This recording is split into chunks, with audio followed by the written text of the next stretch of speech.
નમસ્કાર મિત્રો, અહીં આપણે ટેટ વન જે પરીક્ષા છે તો એ પરીક્ષામાં મનોવિજ્ઞાન છે 30 ગુણનું પૂછાય છે. તો એ મનોવિજ્ઞાનના જે ટેટ 1ની પરીક્ષા માટેનું જે પીટીસી ડીએડનું જે મટીરિયલ્સ છે, જે પુસ્તકો છે મનોવિજ્ઞાનના, તો એમાંથી આપણે કેટલાક પ્રશ્નો છે એ કરીશું. તો અહીં આપણે મનોવિજ્ઞાન છે તો એ મનોવિજ્ઞાનના 20 પ્રશ્નો છે એ કરીશું. ટોટલ 100 પ્રશ્નો થશે, પછી આપણે વિષય છે એ ચેન્જ કરીશું. એટલે કે મનોવિજ્ઞાનના 100 પ્રશ્નો થયા પછી ગુજરાતી છે તો ગુજરાતીના 100 પ્રશ્નો કરીશું. એમ 100 પ્રશ્નોએ આપણે વિષય બદલીને આપણે પ્રશ્નો છે એ કરીશું. હવે અહીં મનોવિજ્ઞાન છે તો મનોવિજ્ઞાનમાં જે આપણે પીટીસીના પ્રથમ વર્ષનું જે ચેપ્ટર આવે, જે પુસ્તક આવે છે, તો એ પુસ્તકોમાં મનોવિજ્ઞાનમાં તો વિકાસનો દૃષ્ટિકોણ જે ચેપ્ટર છે એ ચેપ્ટરમાંથી આપણે પ્રશ્નો છે એ કરીશું. તો અહીં છે આપણે કે પ્રશ્ન 1 છે કે સામાન્ય રીતે જીવનની શરૂઆત ક્યારથી થાય છે? સામાન્ય રીતે આપણે વાત કરીએ તો જીવનની શરૂઆત ક્યારથી થશે? તો જન્મથી થશે. ક્યારથી થશે? જન્મથી થશે. જન્મથી જ જીવનની શરૂઆત સામાન્ય રીતે કહીએ તો થાય છે. હવે બીજો પ્રશ્ન છે કે મનોવૈજ્ઞાનિકોના મતે, જે મનોવૈજ્ઞાનિકો છે તો એ મનોવૈજ્ઞાનિકોના મતે વ્યક્તિના જીવનની શરૂઆત ક્યારથી થાય છે? વ્યક્તિના જીવનની શરૂઆત છે તો એ ક્યારથી થાય છે?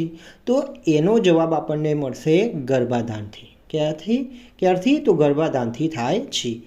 તો સામાન્ય રીતે આપણે પૂછવામાં આવે તો એ જન્મથી થશે. સામાન્ય રીતે જીવનની શરૂઆત છે એ જન્મથી થશે. પણ ચોક્કસ રીતે મનોવૈજ્ઞાનિકોના મતે જો પ્રશ્ન પૂછાય કે મનોવૈજ્ઞાનિકોના મતે વ્યક્તિના જીવનની શરૂઆત ક્યારથી થાય છે, તો એ આવશે ગર્ભાધાનથી. પછી છે ત્રીજો કે જન્મેલ લાંબા પરિવર્તનના ક્રમમાં શું માત્ર છે? જન્મેલ જે છે એ જન્મ છે એ જન્મ. શું? તો જન્મ છે, જન્મ તો એ લાંબા પરિવર્તનના ક્રમમાં શું માત્ર છે? તો જન્મ છે એ લાંબા પરિવર્તનના ક્રમમાં એક ઘટના છે. શું છે? એક ઘટના માત્ર છે. આવો પ્રશ્ન પૂછાઈ જાય કે જન્મ લાંબા પરિવર્તનના ક્રમમાં શું માત્ર છે? તો એક ઘટના માત્ર છે. ચોથો છે જન્મ એ લાંબા પરિવર્તનના ક્રમમાં એક ઘટના માત્ર છે જેને શું ગણી શકાય નહીં? જન્મ છે એ લાંબા પરિવર્તનના ક્રમમાં શું છે મિત્રો? તો એક ઘટના જ છે. શું છે? ઘટના જ છે. તેને આપણે શું ગણી શકતા નથી? તો એને પ્રારંભ ગણી શકતા નથી. એને શું નથી ગણી શકતા? તો પ્રારંભ ગણી શકતા નથી. પાંચમો પ્રશ્ન જોઈએ. નવજાત બાળક શરૂઆતમાં કેવું હોય છે? જે નવજાત બાળક હોય છે તો એ કેવું હોય છે? તો અસહાય. શું હોય છે? તો અસહાય. કેવું હોય છે મિત્રો? તો અસહાય હોય છે. તો અસહાય અને બીજા પર આધારિત. અસહાય એટલે કે એને સહાયની જરૂર પડે છે, એને બીજા પર આધાર રાખવો પડે છે. પરાવલંબી હોય છે, સ્વાવલંબી હોતું નથી. બીજા અર્થમાં કહીએ કે સ્વાવલંબી હોતું નથી, પરાવલંબી હોય છે. તો આપણે આ 5 પ્રશ્નો જોયા. આગળ જોઈએ. આગળ છઠ્ઠો પ્રશ્ન છે કે બાળક ક્યારે પોતાની જરૂરિયાતો સંતોષવા પ્રયત્ન કરવા લાગે છે? બાળક છે એ ક્યારે પોતાની જે જરૂરિયાતો છે તે સંતોષવા માટે પ્રયત્ન કરવા લાગે છે?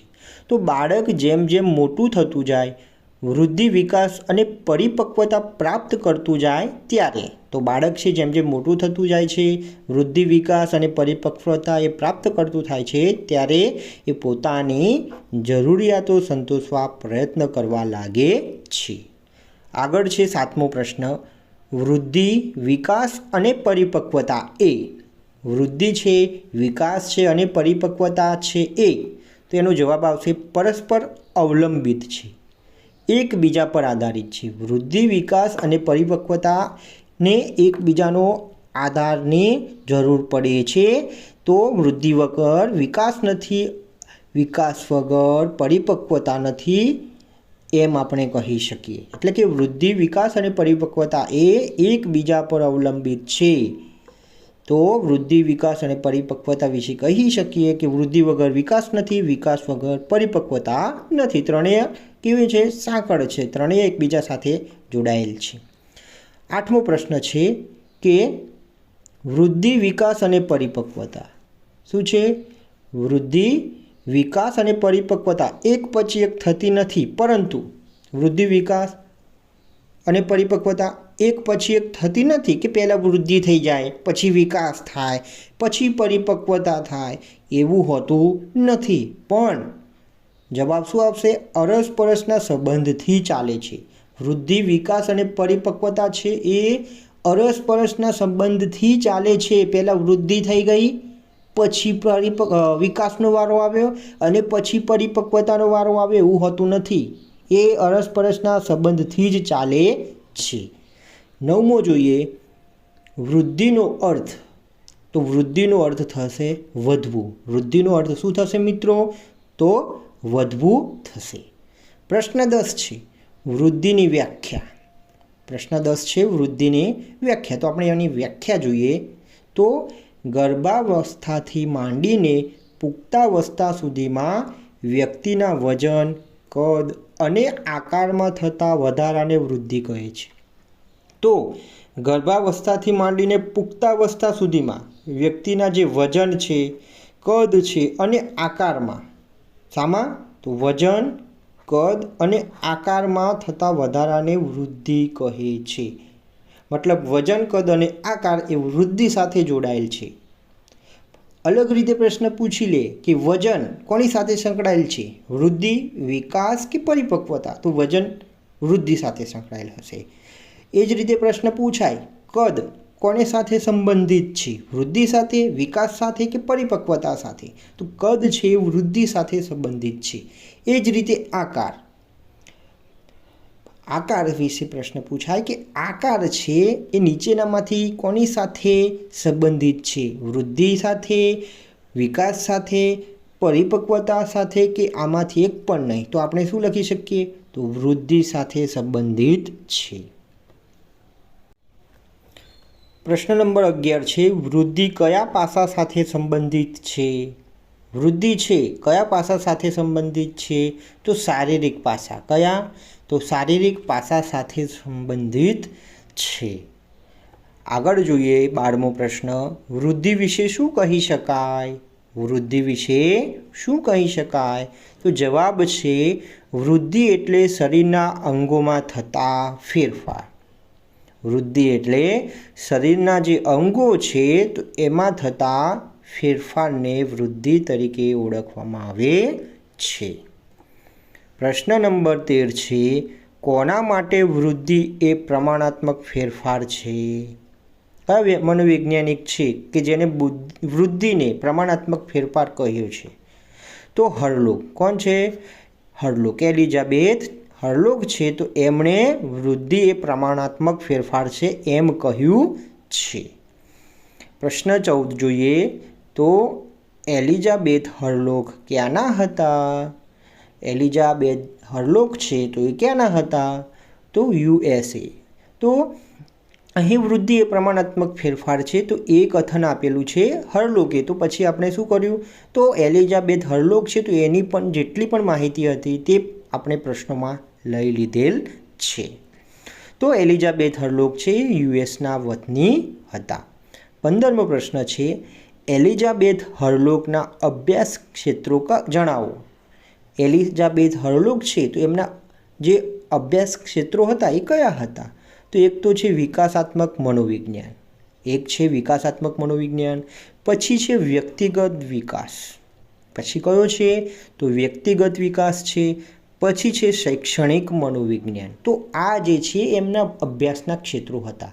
એ છે વિકાસાત્મક મનોવિજ્ઞાન પર કામ કરતા હતા, વ્યક્તિગત વિકાસ પર કામ કરતા હતા, તેમજ શૈક્ષણિક મનોવિજ્ઞાન જેવી છે અભ્યાસ ક્ષેત્ર તો તેના પર પણ કામ કરતા હતા. 16મો પ્રશ્ન છે એલિઝાબેથ હરલોકનું પ્રખ્યાત પુસ્તક જણાવો.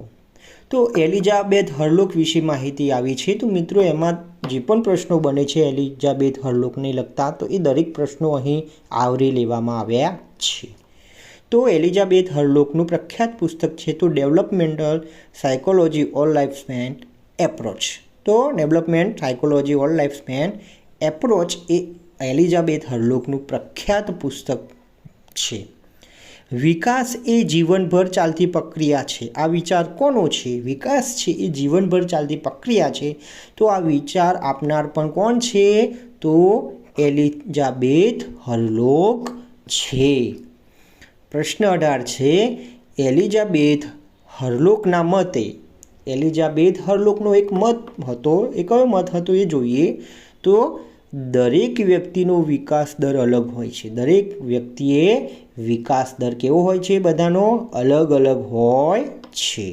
દરેક બાળકો પોતાની યુનિક રીતે વિકાસ પામે છે। દરેક બાળક છે એ પોતાની વિશિષ્ટ રીતે યુનિક રીતે વિકાસ પામતી હોય છે। આ એક સ્વાભાવિક પ્રક્રિયા છે। આ એક કેવી પ્રક્રિયા છે? સ્વાભાવિક પ્રક્રિયા છે।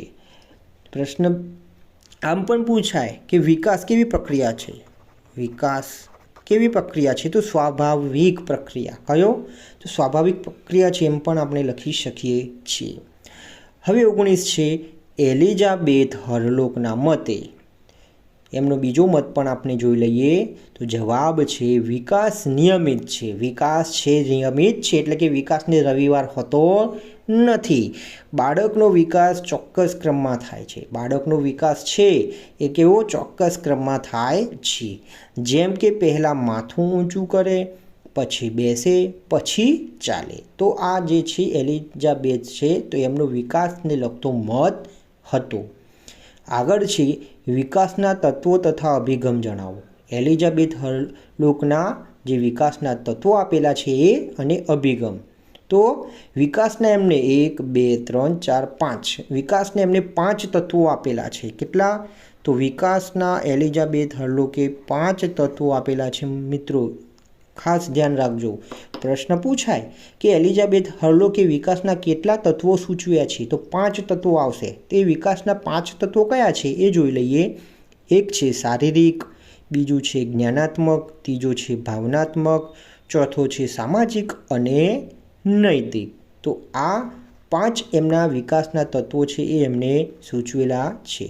એ સિવાય વિકાસનો અભિગમ, તો એલિઝાબેથ હરલોકના મતે વિકાસનો અભિગમ તો કયો છે? તો એક તો બાળમૈત્રી, પછી વ્યક્તિગત તફાવતનો માન્ય। તો એમને બાળમૈત્રી અને વ્યક્તિગત તફાવત છે તો એ વિકાસના અભિગમ એમને 2 દર્શાવેલા છે। તો મિત્રો આ આપણે 1 થી 20 પ્રશ્નો જોયા। તો આવા આપણે કેટલા 100 પ્રશ્નો જોઈશું, પછી વિષય છે એ બદલીશું।